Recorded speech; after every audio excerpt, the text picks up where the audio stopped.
네, 반갑습니다. 손병복입니다.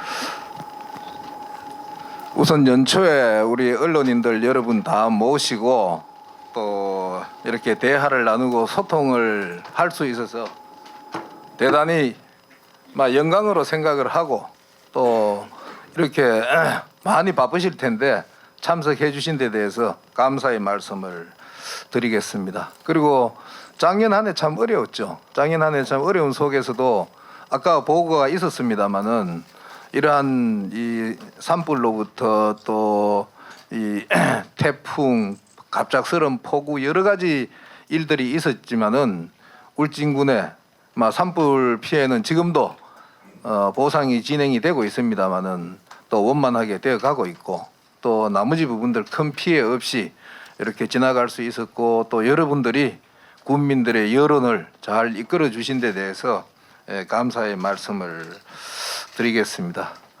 제가 7월 1일 날 취임을 하고 나가지고 이제 반년이 딱 지났네요. 반년이 딱 지나면서 제가 취임을 하고 나가지고 일들이라면 우선은 이제 산림 산불 피해 여기에 대한 보상을 어떻게 많이 받아내느냐 하는 부분이 가장 큰 관심사였고 왜 그러냐 하면은 지금 구호 전국에서 성금이 들어와 가지고 있지만 이게 울진군이 가지고 집행을 하는 게 아니고 서울의 구호 재단에서 가지고 있습니다. 가지고 있으면서 거기에서 원칙을 정해서 주다가 보니까 이제 구호 팀에서는 어떤 게 문제가 되냐 하면은 과거에 지금까지 줬던 거, 그 다음에 앞으로 이러한 일이 생겼을 때 또 줘야 될 거, 이러한 여러 가지 기준을 생각해서 주는데 성금은 정말로 지금까지 어떤 이 재난보다가 성금이 많이 모였어요.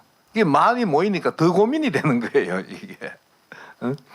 그래서 이 성금 총액을 강원도하고 울진군하고 최종 산불 피해에 따라 나눠주기는 나눠주는데 원칙을 어떻게 해야 되느냐 하니까 과거에 지금까지 집이 완전히 탄 경우 국가에서 지원해 주는 거 1,600만 원이었잖아요. 이 1,600만 원 완판돼 거기에 우리가 9천만 원에서 1억 8천까지 나갔으니까 이 나가는 과정에 과거하고의 비교라든지 앞으로의 비교라든지 이런 부분이 있다가 보니까 계속 안 줄라 그러고 울진군은 어떻게든 가서 많이 받아올라 그러고 그 다음에 또 이게 초기에 물론 제가 앞에 일한 분들을 비난하는 건 아닙니다만은 갑작스럽게 이렇게 산불이 나니까 케이스가 굉장히 많아요. 산불 피해 신고를 하라 그래도 처음에 생각했던 집이 완전히 탄 사람, 덜 탄 사람, 이런 거 해놓고 나니까 세입자를 비롯해서 여러 가지가 나오고 이 케이스가 여러 가지가 나오는 거예요.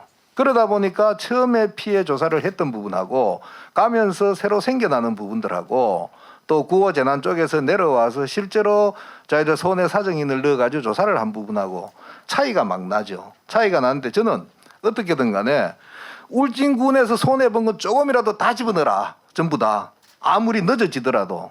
왜냐하면 우리 국민들이 조금이라도 더 받아야 되거든요. 여기에. 그러니까 송리를 1차 피해 조사를 다 했어요. 그런데 빠졌어. 그 뒤에 들고 와서 어떡합니까? 다 집어넣어야지.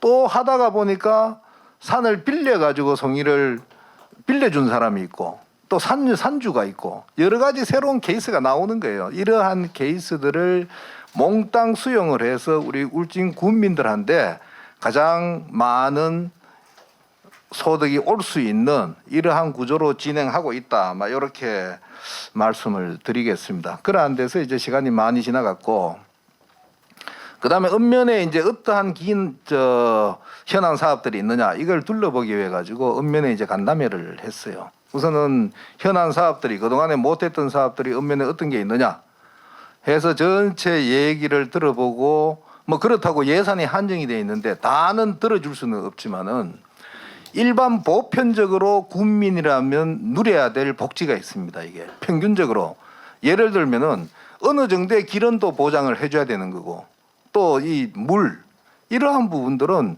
누구는 수돗물 먹고 누구는 시냇물 먹고 이렇게 할 수가 없잖아요. 그러니까 국민들의 그런 보편 타당한 권리에 대해서는 보장을 해드려야 되겠다. 그래서 그러한데 우선순위를 정해서 이제 그 사업부터 시작을 해주고 이렇게 했어요. 그 다음에 제가 또 하나 역점을 뒀던 게 인사 시스템입니다. 제가 처음에 와가지고 인사를 했던 게 한 2달 지나고 인사를 할 일이 있었나 뭐 승진이 3명인가 있었어요. 3명 승진을 하는데 수백 통까지는 아니지만은 100통은 넘었을 거예요. 전화를. 누구를 시켜달라, 누구를 어디로 이전으로 옮겨달라 하는 소리를 들은 게, 그리고 그 전에 제가 인사에 대한 여러 가지 얘기를 들었습니다만은 뭐 이 자리에서 할 얘기는 아니고, 하여튼 인사 시스템이 잘못되면은 그 조직 전체가 잘 돌아갈 수가 없어요. 그래서 인사 시스템은 어떻게든 제가 바로 잡아야 되겠다 해서 막 1차적으로 제가 생각하는 능력 위주의 인사, 적재적소의 배치, 이걸 그대로 시행을 하고 얼마 전에 또 인사를 했습니다. 얼마 전에 인사를 했을 때는 대상이 훨씬 많았지만은 실제로 전화 받은 게 10통 이내입니다. 그래서 제가 이제 어느 정도 이 인사에 대한 부분이 이제 우리 밖에서 우리 국민들이 이해를 해주는 거 아니냐, 막 이렇게 생각을 하고 있습니다. 그리고 이참에 하나 말씀을 드리면은 공무원들 인사는 정년이 보장이 돼 있습니다. 그래서 지금 현재 가장 있는데 퇴직을 안 하면은 승진을 못 시켜요. 여기에 승진이 없으면은 조직이라는 게 돌고 도는 수밖에 없잖아요.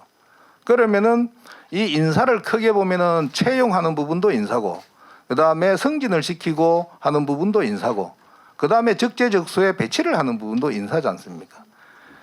승진을 하는 부분이라든지 이러한 이 한두 명을 놓고 대상으로 할 때는 이 사람이 맞다, 저 사람이 맞다 이렇게 고를 수가 있어요. 전체적인 배치를 할 때는 전체가 움직입니다. 이게 한두 사람이 어떻게 한 사람이 요 사람을 위해 가지고 어떤 자리를 만들고 그래 하면 전체적으로 최적의 배치가 될 수가 없어요.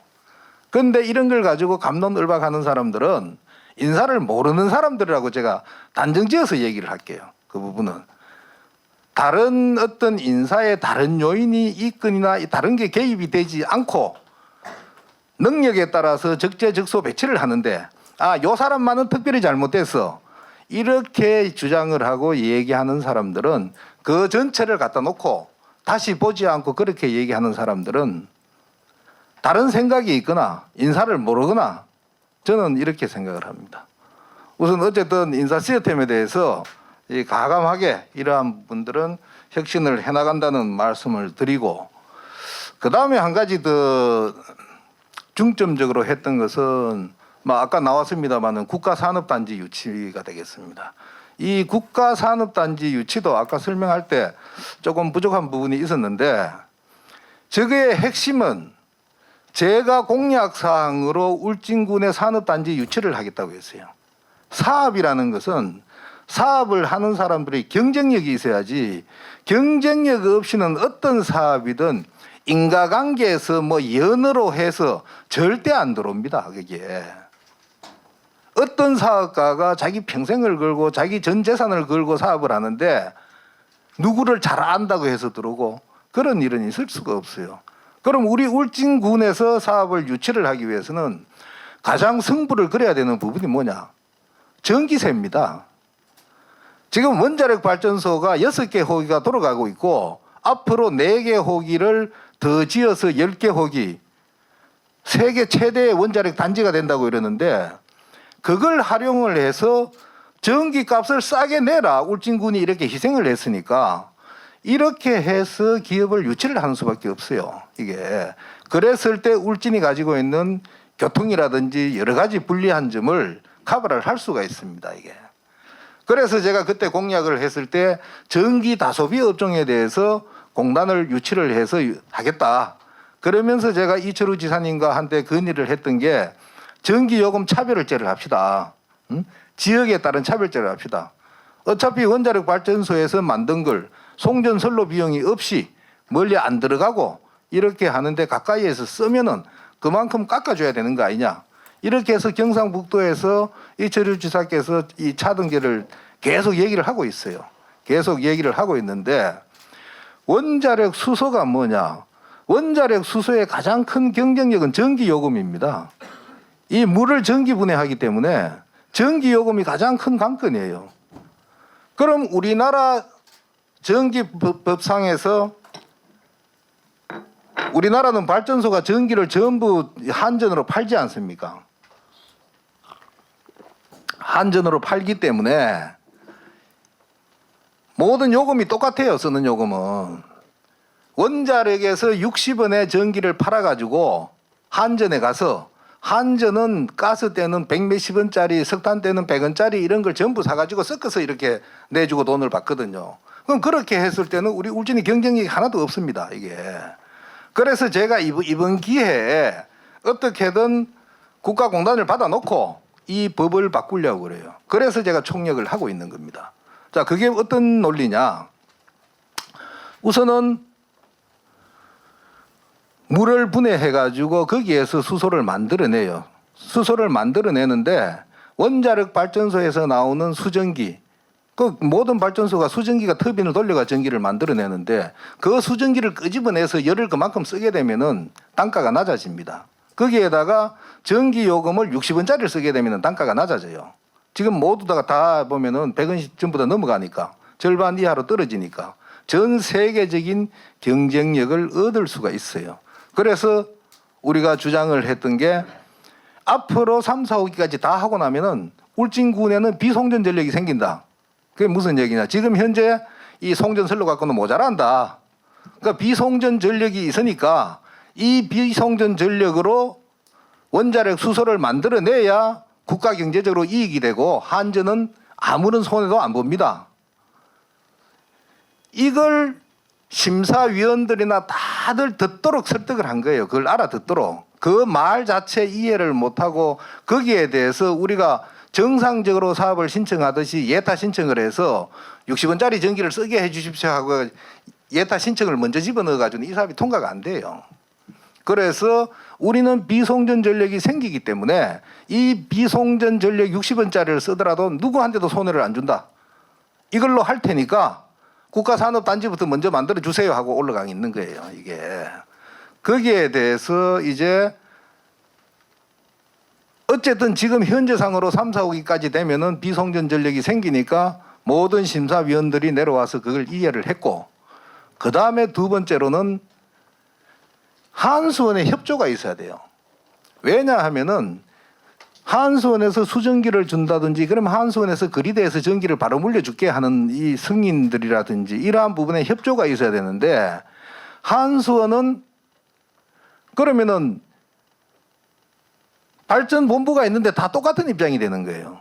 또 왜 우리한테 안 해주고 울진만 해줬느냐 이런 문제가 생기잖아요. 그 협조를 끄집어내는 게 또 핵심이에요. 그래서 그쪽에 수소처장 보고 와가지고 여기에서 여러 가지 조건상 울진이 최고 입지적으로 여건이 좋다 하는 거를 얘기를 할 수 있도록 그러한 협조를 이제 끄집어내고 그 다음에 대기업체들이 지금 대기업체들이 전체 아까 이름 나왔지만은 삼성서부터 비롯해가지고 전체 대기업들이 수소 연구를 다 하고 있어요. 이게 그럼 수소 연구를 하고 있는 업체들이 우리한테 다 들어오겠다. 이 입주 의향서를 MOU를 맺는 게 관건이었어요. 그래서 그걸 다 확보를 해놨어요. 지금까지 이제 그 과정까지는 다 확보를 해놨고 그런데 저희가 볼 때 그리고 뭐 이거는 제가 적은 아닙니다만은 거기에 질의응답이나 브리핑을 하는데 군수가 직접 하면 점수가 제일 많이 올라가요. 여기에 전국에 19개 중에서 군수가 직접 한 데는 요 울진밖에 없어요. 이게. 그래서 이게 또 이러한 부분에 점수는 우리가 떨어질 게 하나도 없다. 그렇게 보고 있고. 근데 아까 19군데 중에 10개나 11개가 될 텐데 문제는 뭐냐. 경상북도 3개는 절대 안 줄 거다. 이런 거예요. 경상북도가 3개는 안 주는데 SMR에 대해서는 굉장히 알려져 있습니다. 이게. 경주에 연구소가 있기 때문에 그래서 굉장히 알려지고 사실상으로 보면은 이 수소단지가 훨씬 먼저 되고 지금 더 기술적으로 앞서 나가 있는데 SMR은 연구소가 있고 과학에 앞으로 그 방향으로 나가야 된다라고 워낙에 과학의 언론에 많이 탔기 때문에 그쪽은 제일 앞서갈 수가 있어요. 그 다음에는 당연히 우리가 돼야 되는데 또 바이오도 지역이 안동이니까 이건 또 모른단 말이에요, 이게. 여러 가지 뭐 정치적인 이유가 들어가면은 그렇지만은 우리는 막 점수로 본다면은 하여튼 울진군이 될 거다. 그 울진군에서 분명히 앞으로 울진군의 100년 대계를 위해서는 이게 필요하다 하는 막 그런 말씀을 드리고, 아까 설명한 것 중에 이제 몇 가지를 보면은 지금 아마 가장 이제 이 관심을 많이 가지고 계시는 걸 거예요. 그런데 자, 죽변 비상할주로가 지금 기성에서 뭐 여러 가지 프랭카드도 걸고 이렇게 하는데, 저는 뭐 그거는 개의치 않습니다만은 문제를 분명히 아셔야 되는 게, 아까 잠깐 얘기가 나왔어요. 2016년 12월 달에 1차 조정 합의가 있었습니다. 1차 조정 합의. 거기에 사인은 했어요. 그런데 거기에 기성이라는 표현은 안 들어가 있었어요. 기성에다 한다 하는 표현은 안 돼 있었는데 기부대 양여 방식으로 한다 이렇게 돼 있어요. 기부대 양여 방식이란 게 뭐냐? 아까 설명드렸지만은 똑같은 비행장 만들어 주겠다는 거예요, 할주로. 그러면은 기성이라는 이름이 안 들어가도 울진군에서 거기다 똑같은 비상할주를 어디에다 만듭니까? 눈 가리고 아웅이에요. 그게 2016년대에 맺어져 있었던 겁니다, 이게. 일단 그러한 부분들을 여러분들이 분명히 아셔야 된다는 말씀을 드리고, 그 다음에 3, 4호기가 중단이 되니까 전 울진 군민이 가가지고 데모를 했잖아요. 청와대 앞에 가가지고 3, 4호기 재개해달라고 다 데모했습니다. 예. 다 데모했는데 지금 와가지고 비상할주로 저거 얘기 나와가지고 그 비상할주로 폐쇄해야 된다. 이거 갖고 안 된다. 우선 이 얘기도 안 되고, 그래서 제가 오고 나가지고 비상할주로 관계가 어떻게 돼 있느냐 하고 건의기를 찾아가 봤어요. 거기에서 제가 서류를 확인한 겁니다. 이게 기부대 양여 방식으로 사인이 돼 있는 거를, 이거 안 된다. 기부대 양여 방식으로. 기부대 양여 방식으로 하면 복잡해서 이게 일도 안 되고, 얘기를 줘보세요. 기부대 양여다 똑같이 만들어준다. 멀거니 국토부가 자기 땅을 왜 국방부에 줍니까?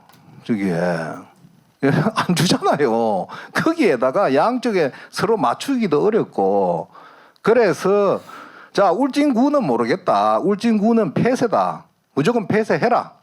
그 다음에 기부대 양여 방식으로 하든 돈을 주고받든 그거는 대통령실하고 저 국토부하고 국방부하고 알아서 해라. 응? 울진군으로서는 폐쇄만 무조건 해라. 그렇게 된 거예요. 그렇게 돼서 두 군데 얘기를 한 거고, 그 결과가 내려온 게 결국은 대통령께서 그 전에 12월 달에 오셨잖아요. 오실라 하다 못 왔는데 그게 원래 11월 며칠인가 이렇게 돼 있었어요. 처음에 날짜가. 그것 때문에 급속하게 대통령실에서 조정을 해버린 거예요, 이게. 응? 자, 이쪽은 폐쇄하고 기성공항에다 하고 저걸 한다. 그래서 그 결과가 어떻게 됐느냐? 결과는 우리 쪽으로 기성으로서는 가슴 아프지만은 결과적으로 국방부로 넘어가서 그쪽에 이 기성에 있는 것보다가 국토부 산하에서 빌려준다 하는 거는 엄연한 차이죠. 훨씬 나아진 거죠, 울진군에서는. 그러니까 국토부 소속으로 비행장은 그대로 있는 거거든요.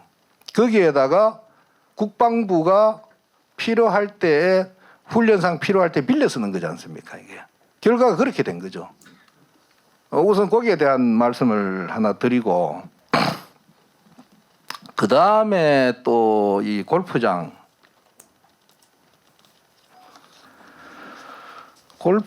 이것도, 자, 이 골프장은 우선 이렇게 보셔야 될 겁니다. 저는 이제 이게 817억이 우리가 투입됐어요. 8개 대안 사업에서 그 한수원 특별자금 이 부분에서 이제 815억이 들어간 817억이 결국은 투입이 됐는데, 여기에 145억 때문에 그때 이 계약을 맺었던 게 골프텔 뭐 저 클럽하우스 이게 다 합쳐가지고 계약상으로 들어가 있는 거는 145억이라는 금액만 들어가 있어요. 그럼 145억 때문에 과연 그런 민간 위탁으로 결정을 했어야 되느냐, 그대로 군에서 다 했어야 되느냐, 그건 그때의 얘기예요. 지금 와가지고 그걸 따져간 소용이 없다고. 그 부분들은 그때 그 의사결정을 잘 했느냐 못했느냐. 제가 봤을 때는 아까 설명이 있었지만은 돈은 나올 데 없고 의회 승인은 못 받겠고 그러니까 결과적으로 이 길을 택한 것 같아요. 그 이 길을 택했는데 하여튼 그렇게 택해진 거는 그걸로서 일단락으로 넘어가는 겁니다. 그다음 넘어가고 그다음에 시설 연기. 그럼 시설 연기는 그럼 제대로 해준 거냐? 이렇게 봐야 되겠죠. 시설 연기에 대해 가지고 제가 7월 1일 날 들어오고 보니까 이제 이 8월 31일 날 그러니까 클럽하우스를 4월 31일 날 다 지어주기로 돼 있던 걸 8월 31일까지 연기가 돼 있더라고요. 그래서 제가 들어오고 나가지고 연기를 또 연기해달라고 요청이 왔어요. 제가 계약 해지하고 싶은 마음이 꿀뚝 같았죠. 그런데 계약 해지란 단어는 어디도 없었어요. 거기에 협의 이행 절차한다 이렇게 돼 있고. 그런데 왜 그러면은 거기에서 중단을 못 시키느냐? 울진군청이 이철우 지사한테 요청을 해가지고 임시개장을 한 겁니다. 이게 뭐 지사님이 먼저 그걸 한 게 아니고 울진군청에서 우리 골프장이 뭐 클럽하우스는 없지만은 돌릴 수는 있으니까 임시개장이라도 하게 해주십시오 이렇게 요청을 한 거예요. 그래 요청을 해서 이철우 지사께서 연말까지 그러면은 임시개장으로 해라 이렇게 허가를 해준 겁니다. 그리고 제가 들어오기 이틀 전에 6월 29일 날에 그 앞에 의회에서 또 조례를 만들었고 조례 통과시켰고 그래서 영업이 시작된 거예요.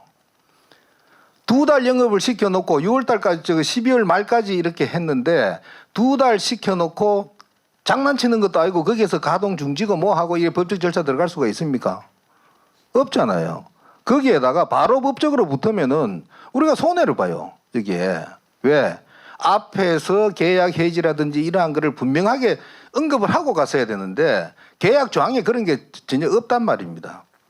그래서 그러면은 가허가해준 12월 말까지 같이 연장을 해주겠다. 대신에 그때 못하면은 우리는 계약 해지한다 하는 문구를 넣어서 통보를 해준 거예요.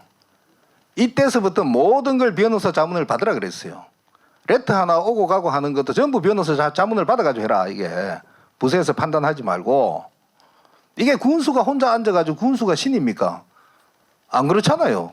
군수가 앉아서 밑에서 들고 와가지고 설명하는 얘기만 듣고 그대로가 사인해가 넘어가 버리면은 어떤 일이 일어날지 몰라요. 자기가 균형 감각이 어떻게 보통 사람을 법을 전문으로 공부한 사람도 그걸 조사해가지고 저걸 하는데 군수가 뭘 안다고 지가 앉아가지고 책상에서 그냥 사인 하나 딱 해줘가지고 결정 이렇게 그래 해줘서 안 되는 겁니다. 이게. 그래서 지금부터는 모든 거를 저거 하는데 변호사 자문을 다 받아라. 그래서 변호사 자문 심지어는 편지 레터 하나 보내는 것도 전 변호사 자문을 받아가지고 보냅니다. 그 글씨 그대로 받아가지고. 예. 그렇게 한다는 거를 말씀을 드리고 그래서 이제 12월 말이 지날 때 그러면은 자 계약 해지로 거기에 우리가 의회 조례상으로 돼 있는 게 어떻게 돼 있나 하면은 이제 절차에 따른다 이렇게 돼 있어요. 그 절차가 우리가 통보를 해주고 그다음에 이렇게 이의 제기해라. 그럼 이의 제기 들어오면은 그걸 따라 가지고 그 위원회가 있어요. 위원회에서 최종 결정하고 통보를 해주고 이렇게 돼 있어요. 그럼 지금은 우리는 어떤 단계냐? 자, 우리는 이렇게 계약 해지할 테니까 이의 제기해라. 어떤 이의가 있느냐? 이제 저희 해놓은 상태고. 그 답을 언제까지 달라 했죠? 16일까지인데 저쪽에서는 1월 말까지 좀 연장을 해 주셔. 그 답 주는 거를 이렇게 요청이 왔어요. 그래 요청이 왔는데 이 부분 마찬가지 변호사 자문 받아가지고 어떻게 해줄 건지 그게 레터 그대로 받아서 내보내라. 이렇게 하고 있는 상황입니다. 그렇게 하고 있는 상황이고 그 다음에 그러면은 12월 31일까지 돼 있던 임시 허가를 왜 연장을 시켰느냐? 연장 안 시키면 이런 조치를 할 수가 없어요. 여기에 지금 캐디라든지 들어가 있는 모든 운영에 대한 부분을 중단을 딱 시켜놓고 나면은 울진군이 잘못하면 다 뒤집어 써요. 이게 비용을. 그러니까 그렇다고 또 임시 허가를 우리가 그럼 지금 죽여놨다가 조금 있다가 다시 도지사한테 내주십시오 이래서 내주느냐? 그 보장 없어요. 예. 그래서 계속 하고 있던 거니까 아직 골프텔이 안 됐기 때문에 자 6개월만 더 연장을 해 주십시오. 그래 놓고 이 안에 문제를 해결해 가고 있는 거예요.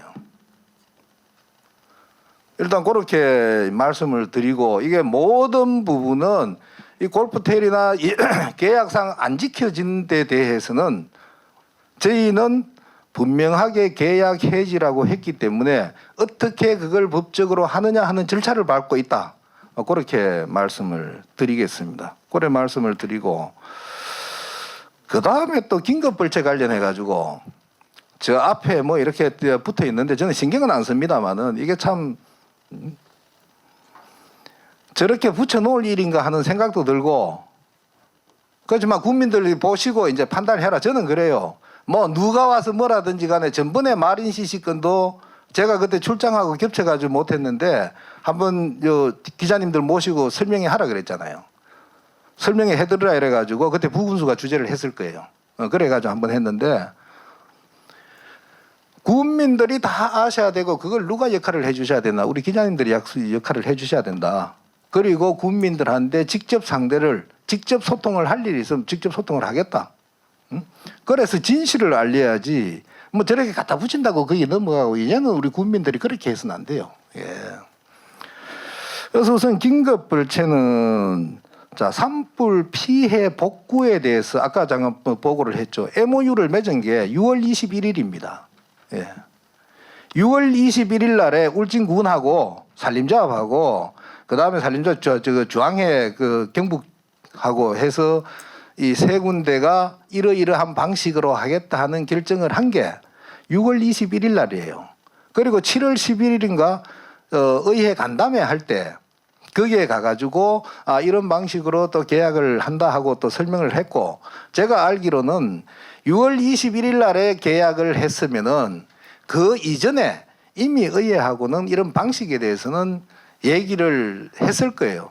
뭐 제가 그걸 한번 기록을 찾아보라 그러니까 얘기는 했는데 기록은 잘 못 찾는다 이러는데 하여튼 어떤 방법으로든지 그렇게 했다는 얘기는 말씀을 드리고 그다음 문제는 뭐냐? 그럼 이거 동의를 받아야 되냐 안 받아야 되냐?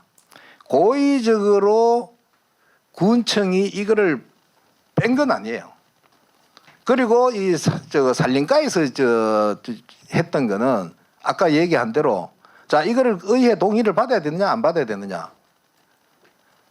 이건 산림청에서 위임한 거예요. 지자체 장한데 지자체 장한데 위임을 준 거고 위임을 준 거기 때문에 그 예산에 대해서는 의회의 동의가 없다 하는 데를 두 군데 자문을 받았어요. 자문을 받아가지고 저를 했는데 그건 뭐 제가 지나서 알은 거고 하여튼 이 실무적으로는 의회의 보고 사항이냐 아니냐 하는 부분을 놓고 계속 검토를 하고 그 확인을 하고 나서 일을 했다는 걸 말씀을 드리고 그 다음에 이제 제가 결재를 해준 건 뭐냐 아까 저 잠깐 나왔어요. 자 우리가 357억이라는 이 긴급 벌채를 하도록 예산이 내려와 있는데 이 357억을 어떻게 집행을 할 거냐. 그게 이제 산림가에서 결재가 올라왔어요. 밖에서 말이 많아서 강원도도 말이 많았고 2억 원 이상은 관외로 입찰을 붙여야 돼요.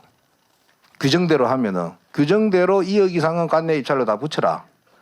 그 다음에 그러면은 자 2억 이하는 수의계약을 주면 이게 또 말썽이 많잖아요. 그렇다고 전부 입찰을 다 띄워가지고 일이 너무 더뎌져서 안 되고 그럼 2인 입찰로 해라. 혼자서 하면 이건 수의계약이니까 안 되고 2인 입찰로 해라. 두 사람이 해가지고 하는 사람을 줘라. 이렇게 이 원칙만 준 거예요. 그래서 지금은 이 원칙대로 하나하나 그걸 보고 있는 거예요. 우리는 이제 산림조합에서 그렇게 의사결정이 돼서 지금 나가고 있다 그런 얘기고 그 다음에 뭔지는 모르겠지만은 그 뭐 340억 붙어서 700억 뭐 이렇게 얘기하는 거 그거는 아까 얘기한 그 저기 뭡니까 이 원목에 대해 가지고 파쇄해 가지고 그걸 팔고 남고 하는데 그거는 간단해요. 이쪽에서 제가 하는 건 우리가 지침을 줄 수 있는 거는 산주한데 돈을 제일 많이 주는 사람한테 줘라. 이게 그렇잖아요. 그 산주 거예요. 산주 거. 군 거도 아니고 다른 데 거 아무것도 아닙니다. 나무를 원목하고 장가지하고 해가지고 장가지 파쇄해서 뭘 만들고 그다음에 원목 팔고 이래가지고 산주한데 돈을 제일 많이 주는 업체를 선정해 주면 울진군으로서는 다 끝난 거예요. 그 일을 잘 하느냐 못 하느냐 하는 걸 관리를 해주면 되고.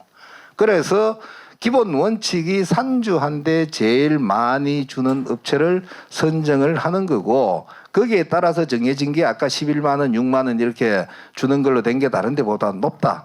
그 말씀입니다.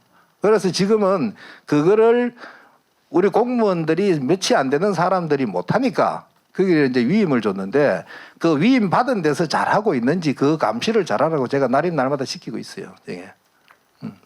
그렇게 돌아가는 상황이 이제 그렇다는 말씀을 드리고, 주요한 업무에 대해서. 그러면 주요 업무 다 말씀을 드렸나? 그리고 이제 올해 들어와 가지고는 그러면은 지금 이제 원래는 어쨌든 이 국가산업단지 유치하고 제가 공약을 했던 울진군이 앞으로 잘 살기 위해서 1000만 관광객 유치하고, 그다음에 군민, 저는 비전이 분명히 두 가지입니다. 우리 울진 군민이 잘 사는 거, 우리 공무원들이 울진 군민 잘 섬기는 거, 요 두 가지입니다. 그렇게 목표를 가지고 있는데, 하여튼 우리 군민이 잘 살기 위해서는 1000만 관광객 달성하는 거에 덧붙여서 농업이나 어업의 혁신이 있어야 돼요. 농업이나 어업의 혁신을 하면은 농민, 어민이 잘 사는 방법. 지금은 이 유통 과정을 혁신을 해서 돈 제대로 받고 또 들어가는 돈 적게 하고 이런 쪽으로 추진을 하고 있습니다. 시간 관계상 제가 말씀을 다 못 드리는데 그렇게 하고 있고, 거기에다가 제가 가장 역점을 두는 것은 우리 공무원들이 저하고 똑같은 생각을 하는 겁니다. 저하고 똑같은 생각을 해야 제가 하나하나 일을 할 수가 없어요.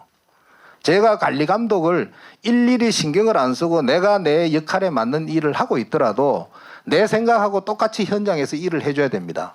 그 현장에서 일을 하라고 계속 제가 교육을 하고 있고, 그 다음에 점심시간마다 거의 밖에 약속이 없으면은 도시락 같이 먹으면서 서로 얘기를 하고 있습니다. 그리고 우리 군민들, 민원인들, 어쨌든 군민만 생각하고 일을 해달라고 이 명찰에 보면은 군민을 섬기겠습니다 하고 써져 있습니다. 다 달고 있습니다. 하여튼 군민 섬기는 거에 우리 공무원들이 군민 섬기라고 월급 주는 거예요. 헌법 7조에 나와 있어요. 공무원은 모든 국민의 봉사자다. 헌법에 나와 있습니다. 헌법에 나와 있는 대로 우리 거기에 소신 다 하고, 그래서 일 잘했을 때 너가 존경받을 수 있다. 우리 공무원들이. 그래서 궁극적으로는 정말로 일을 잘해서 존경받을 수 있는 그러한 공무원이 되자. 잘 사는 울진 국민의 존경받는 이 우리 공무원들 이렇게 만드는 게 제가 할 일이라 생각하고 열심히 일을 하겠습니다. 이게 시간이 얼마 안 남아가지고 이걸로 얘기 끝내고 궁금하신 거 질문 받도록 그래 하겠습니다. 예, 고맙습니다.